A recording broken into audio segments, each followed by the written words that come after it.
Assalamualaikum warahmatullahi wabarakatuh. Perkenalkan, nama saya Rodatul Jannah dengan NIM 14014214081, nomor presensi 35 dari Prodi PGSD Fakultas Ilmu Pendidikan Universitas Negeri Semarang. Di sini saya akan menjawab soal UTS Manajemen Sekolah dengan dosen pengampu Ibu Sami Asih MKes.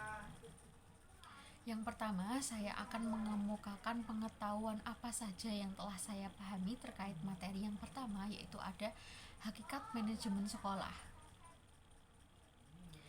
Hakikat manajemen atau hakikat manajemen sekolah adalah suatu proses mengelola sekolah dengan merencanakan, mengorganisasikan, mengajar, dan mengawasinya untuk mencapai tujuan pendidikan yang telah ditetapkan.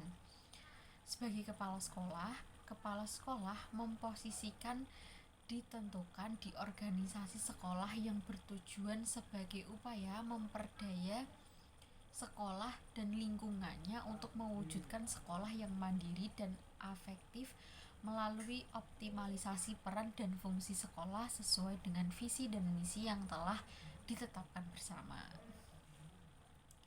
Kemudian yang kedua ada proses manajemen sekolah. Proses manajemen sekolah itu terbagi menjadi beberapa kelompok. Yang pertama ada perencanaan atau planning, yaitu pemilihan atau penetapan tujuan organisasi dan penentuan strategi, kebijakan, proyek, program, prosedur, metode, sistem, anggaran, dan standar yang dibutuhkan untuk mencapai suatu tujuan. Kemudian yang kedua ada pengorganisasian atau organizing, adalah tindakan mengusahakan hubungan-hubungan kelakuan yang efektif antara orang-orang sehingga mereka dapat bekerja sama secara efisien dan memperoleh kepuasan pribadi dalam melaksanakan tugas-tugas tertentu dalam kondisi lingkungan tertentu guna mencapai tujuan atau sasaran tertentu. Kemudian yang ketiga ada pelaksanaan atau actuating. Nah, tidak lain merupakan upaya untuk menjadikan perencanaan menjadi kenyataan dengan melalui berbagai pengarahan dan pemotivasian agar setiap karyawan dapat melaksanakan suatu kegiatan secara optimal sesuai dengan peran, tugas, dan tanggung jawabnya masing-masing. Nah, kemudian yang keempat ada pengawasan. Pengawasan atau controlling merupakan suatu kegiatan yang berusaha untuk mengendalikan agar pelaksanaan dapat berjalan sesuai dengan rencana dan memastikan apakah tujuan organisasi itu tercapai. Apabila terjadi penyimpangan, di mana letak penyimpangan itu dan bagaimana pula tindakan yang diperlukan untuk mengatasinya. Kemudian yang ketiga adalah sekolah sebagai sistem sosial. Sekolah sebagai sistem sosial merupakan organisasi yang dinamis dan berkomunikasi secara aktif, baik sebagai sebuah sistem sosial yang di dalamnya melibatkan dua orang atau lebih yang saling berkomunikasi untuk mencapai tujuan. Kemudian yang keempat ada komponen-komponen manajemen sekolah. Nah, komponen manajemen sekolah yaitu yang pertama ada manajemen.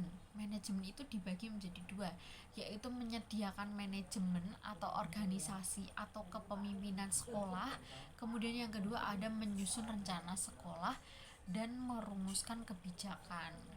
Nah, kemudian yang kedua ada proses belajar mengajar.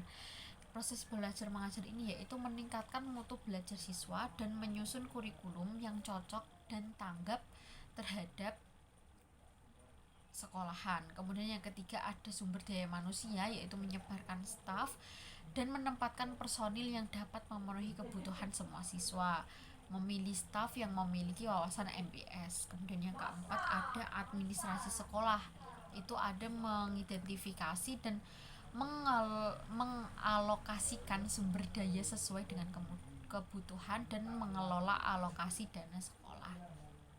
Kemudian terdapat kepemimpinan kepala sekolah, yaitu kepemimpinan kepala sekolah merupakan kemampuan dan wewenang untuk mempengaruhi, menggerakkan, dan mengarahkan tindakan serta mendorong timbulnya kemauan yang kuat dengan penuh semangat dan percaya diri para guru, staf dan siswa untuk melaksanakan tugasnya masing-masing demi kemajuan dan memberikan inspirasi sekolah dalam mencapai suatu tujuan. Nah, kepemimpinan merupakan faktor penting yang harus dimiliki oleh kepala sekolah. Kepemimpinan sendiri adalah kemampuan untuk memberikan pengaruh yang konstruktif kepada orang lain untuk melakukan satu usaha kooperatif mencapai tujuan yang sudah direncanakan. Nah, kepala sekolah di sini memiliki peran yang sangat penting dan segala sesuatu yang ada di sekolah. Untuk itu, antara kepala sekolah dan guru harus saling bekerja sama dan diperlukan koordinasi dalam memajukan sekolah yang berkualitas. Dengan demikian, kepemimpinan kepala sekolah menjadi faktor penentu dalam proses pendidikan yang ada di sekolah. Nah, menurut Priyansa tahun 2014 itu kepala sekolah merupakan pejabat profesional yang ada dalam organisasi sekolah yang bertugas untuk mengatur semua sumber daya sekolah dan bekerja sama dengan guru-guru, staf, dan pegawai lainnya dalam mendidik peserta didik untuk mencapai tujuan pendidikan. Kepala sekolah yang profesional, ia akan melakukan penyesuaian kebutuhan dunia pendidikan dan mampu berkembang sesuai dengan perkembangan zaman di era globalisasi. Kemudian untuk soal yang nomor 2 yaitu dalam realitanya meskipun untuk sekolah negeri diberlakukan sistem zonasi. Terdapat sekolah SD, madrasah, SMP, madrasah sanawiyah, SMA, SMK, madrasah aliyah, MAK. Nah, yang oleh masyarakat dipandang unggul dibandingkan sekolah lainnya. Ada masalah yang kekurangan peserta didik di sisi lain. Pada awal tahun pelajaran baru, ada sekolah menolak peserta didik karena daya tampung sudah terpenuhi. Nah, analisislah mengapa demikian. Mengapa suatu sekolah bisa menjadi favorit atau dambaan masyarakat. Nah, menurut saya dengan berlakunya 2 tahun lalu penerbitan Peraturan Menteri Pendidikan dan Kebudayaan Nomor 51 Tahun 2018, sistem zonasi adalah seleksi penerimaan peserta didik atau siswa baru lebih transparan dan adil, ditetapkan sesuai dengan tempat tinggal. Dengan adanya hal tersebut, menurut saya tidak mempermudah tetapi justru sedikit menyimpang. Misalnya, masyarakat tetap memilih sekolah yang favorit untuk anaknya meskipun sekolah tersebut tidak masuk sistem zonasi yang telah ditetapkan oleh pemerintah. Nah, hal lain, pemerintah daerah kurang adanya kesiapan serta ketegasan dalam penentuan zona sekolah.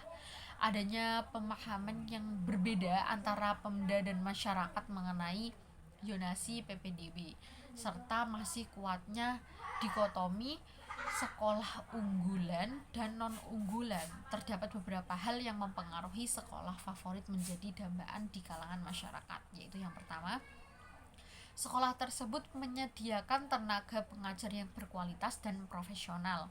Kemudian yang kedua, sekolah tersebut terdapat fasilitas yang memadai untuk siswa. Kemudian yang ketiga, sekolah tersebut terakreditasi A dari pemerintah. Yang keempat, sekolah tersebut menyediakan ekstrakurikuler yang sering dijuarai dari tingkat rendah hingga tingkat yang lebih tinggi. Kemudian sekolah tersebut membuka peluang bagi siswa yang berprestasi baik dari kalangan ekonomi menengah ke atas maupun kalangan ekonomi menengah yang ke bawah.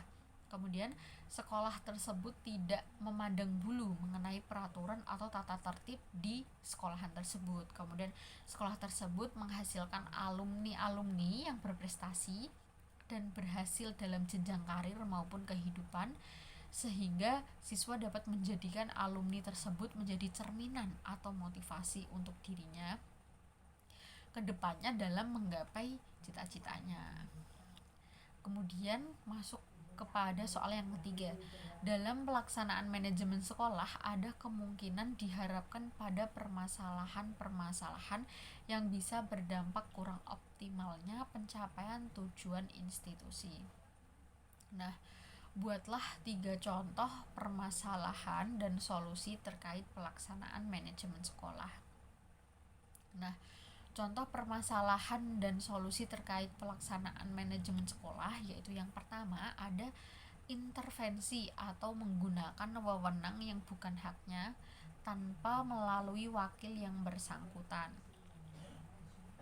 Solusi yang bisa saya tawarkan di sini yaitu apabila seorang diamanahi suatu wewenang, maka orang tersebut harus menjalankan wewenang yang telah diamanahkan, tidak boleh keluar dari jalur seperti itu.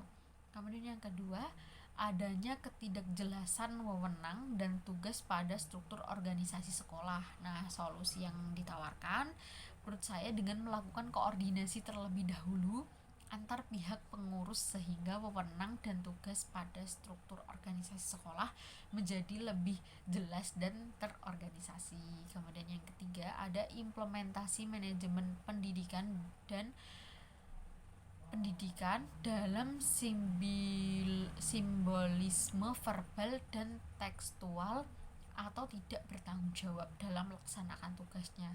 Nah, ini berkaitan dengan masalah kultur di mana pendidik dan tenaga pendidikan menganggap bahwa ia hanya melakukan tugas secara formal dan rutinitas, berkaitan pula dengan masalah SDM yang ada yang semakin kurang berkualitas. Nah, solusi yang saya dapat ditawarkan yaitu dalam hal ini sebaiknya kepala sekolah bertindak secara tegas dalam mengadakan rapat mengenai aturan bahwa seorang guru harus melaksanakan tugasnya dengan semaksimal mungkin dan membekali guru dengan ilmu yang lebih agar para pendidik lebih berkualitas dalam mengimplementasikan pendidikan, tidak hanya sebatas simbolisme verbal dan tekstural semata, melainkan memang sudah menjadi tugas kewajiban seorang pendidik. Nah, demikian jawaban dari saya, kurang lebihnya saya mohon maaf. Wassalamualaikum warahmatullahi wabarakatuh.